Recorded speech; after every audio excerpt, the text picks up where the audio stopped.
斗破年番第49集预告已经更新，一起来看看里面的故事吧。随着萧炎与迦南学院道别完，他便带上紫妍、林燕几人朝着黑角域飞去。在黑角域的一处山峰上，萧厉和3大帮派的人马也悉数落位。萧厉调集了萧门大半的精锐，而天阴宗、罗刹门、狂狮帮除了3大首领外，他们还各带了2名斗王加一群小炮灰。不多时，随着破风声响起，萧炎几人从天而降。瞧的萧炎出现，铁乌、苏妹、阴谷老心中皆是一颤。虽然他们比萧炎年长得多，但这小子的心智却比他们还要老辣。简单打过招呼，萧炎便把紫妍几人介绍了一番。可当众人瞧得紫妍小孩模样时，心中顿时一惊，这小娃娃不仅达到了斗王巅峰，还隐隐间有股看不透的感觉。片刻后，萧厉开始解说己方阵容，加上黑角域招聘的临时工，萧门一共有8名斗王，几百个斗灵，然后就是天阴宗、罗刹门和狂狮帮，他们有3名斗皇，6名斗王。萧炎听完，嘴角淡淡一笑，嘿嘿，诸位，等事成之后，定会给予大家满意的酬劳。听到酬劳2字，众人皆是神采飞扬。要知道，萧炎可是跟寒风比肩的6品炼药师，而6品炼药师的报酬那自然是相当的丰厚。兴奋了1分钟，有个斗王大声叫道：“只要萧门主一声令下，管他什么狗屁云岚宗，我们定会杀得他人仰马翻。”萧炎笑着点点头，目光又瞥了一眼阴谷老3人。诸位，这次行动对我非常重要，还请出手时不要抱着打发的态度哦，否则的话，我萧炎可不会手软的。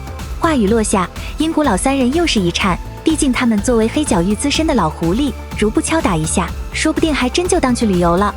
干笑了一声，阴谷老3人迫于萧炎与美杜莎的压迫感，急忙表示到时一定使出吃奶的劲。瞧得棘手的家伙被震慑住，萧炎立马露出和煦的笑容。好了，时候不早了，我们出发吧。语罢，众人皆是跃上10几艘飞船，朝着西北大陆疾驰而去。迎着清凉的晚风，萧炎内心涌上一抹滚烫。3年了，云岚宗，我萧炎回来了。加玛帝国米特尔庄园一处大厅中，3道人影落于其中。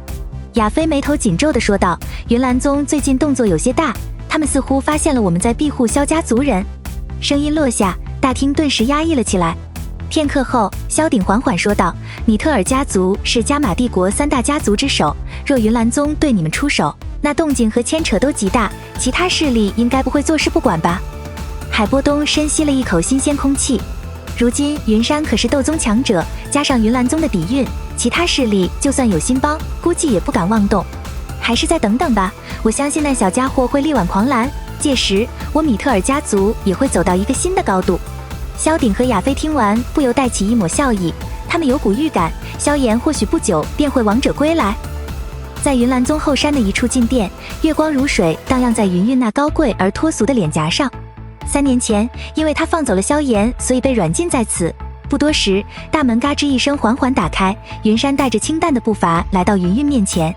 韵儿，还在生为师的气吗？云韵眸子中带着一丝苦涩，老师对我多年栽培，我怎会生你的气？不过那小小的萧家，你没必要赶尽杀绝吧？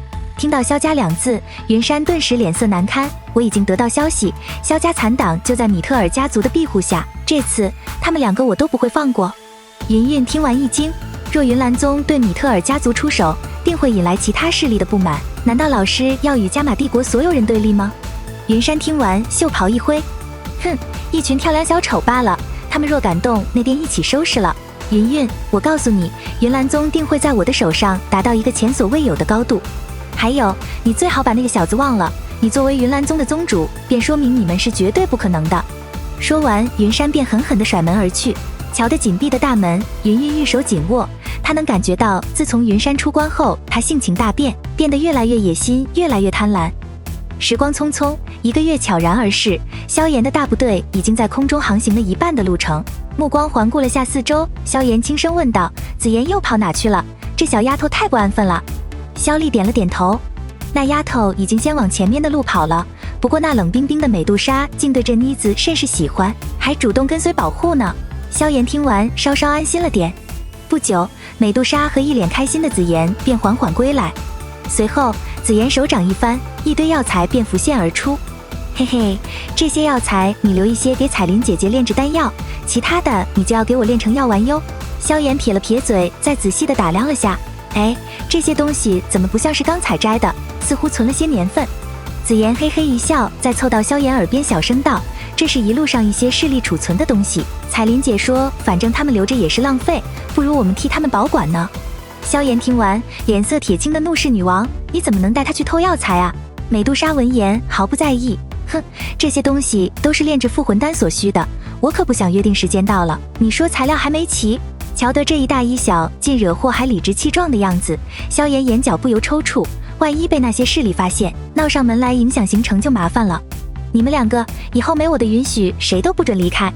望着萧炎铁青的脸色，紫妍偷偷吐了吐舌头，而美杜莎则是一副欲言又止的委屈模样。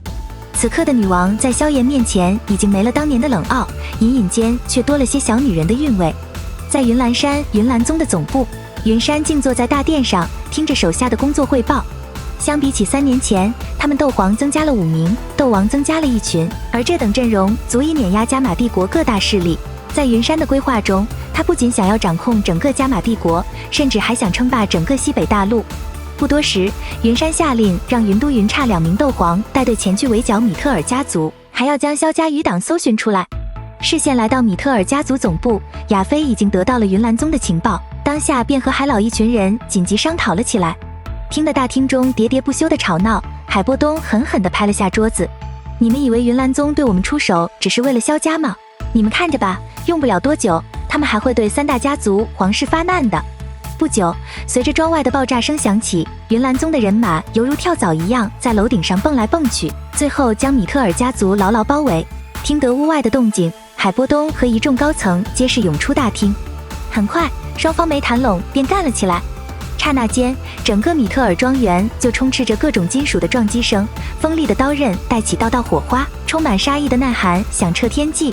虽然云岚宗人多势众，但大多弟子是扩张新招的，而米特尔家族作为3大家族之首，他们培养的影卫却有不俗的实力，因此云岚宗在几波冲锋下都被堵在庄园外围。而在天空之上，海波东已经和云莎云都战成一片，因为后者是通过秘法提升的斗皇，所以他们实力并没有真正斗皇那么圆润，因此海老与他们的对战倒也不落下风。在帝都的皇城内，嘉刑天忧心忡忡地望着这场大战，在其身后，妖夜忍不住地问道：“太爷爷，我们真的不出手吗？若是让各大势力被云岚宗挨个清除，我怕皇室将来也会落到这般下场。”听着妖夜犀利的言辞，家老却是一阵沉默。面对云山，他有很大把握被对方击杀，如果自己挂了，那皇室就彻底完了，因此他只能默默祈祷米特尔家族千万别输。